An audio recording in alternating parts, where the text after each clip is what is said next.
माननीय मुख्यमंत्री जी बोल रहे हैं कि राज्यपाल के विधि सचिव विधानसभा से बड़े हो गए हैं क्या, सबसे बड़ी पंचायत से।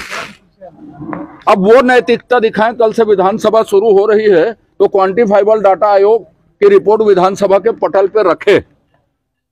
ये सबसे महत्वपूर्ण मुद्दा है, क्योंकि हर समाज के हर वर्ग को ये मालूम होना चाहिए और विधानसभा को मालूम होना चाहिए कि जब मुख्यमंत्री जी बोल रहे हैं कि साहब विधानसभा सबसे बड़ी है, तो विधानसभा को भी मालूम होना चाहिए कि डाटा आयोग की रिपोर्ट क्या है और किसकी कितनी भागीदारी होगी और किस आधार पर उन्होंने विधेयक के उद्देश्यों और कथन पर लिखा इस बात को। क्वांटिफाइबल डाटा आयोग के आधार पर हम इस विधेयक को ला रहे हैं करके, और विधानसभा को ही नहीं मालूम, तो वो विधानसभा की अवमानना कर रहे हैं। विधानसभा को यदि सबसे बड़ी पंचायत बता रहे हैं तो फिर विधानसभा का अवमानना कर रहे हैं क्यों?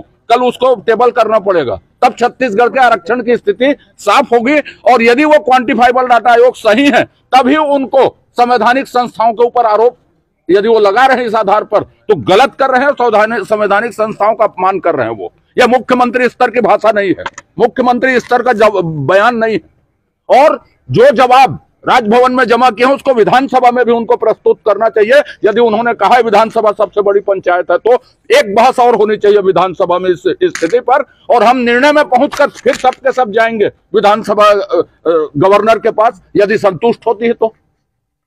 मतलब ये मांग पटल में रखने की है दोनों, माने क्वांटिफाइबल डाटा आयोग जो मुख्य है, उद्देश्य के कथन में लिखा है कि क्वांटिफाइबल डाटा आयोग के आधार पर यह विधेयक लाया जा रहा है। दूसरा, राजभवन ने जो मुद्दे उठाए हैं वो मुद्दा बहस में आना चाहिए कि सरकार ने क्या क्या जवाब दिया है। जब वो विधानसभा को बड़ा कहते हैं तो विधानसभा को बड़ा बनाएं और राजनीति करना उसमें बंद करें। 3 तारीख के पहले 2 तारीख को विधानसभा को वो जानकारी दे। जनाधिकार फनाधिकार रैली जो उनका गम्मत चल रहा है ना, वो गम्मत बंद होना चाहिए।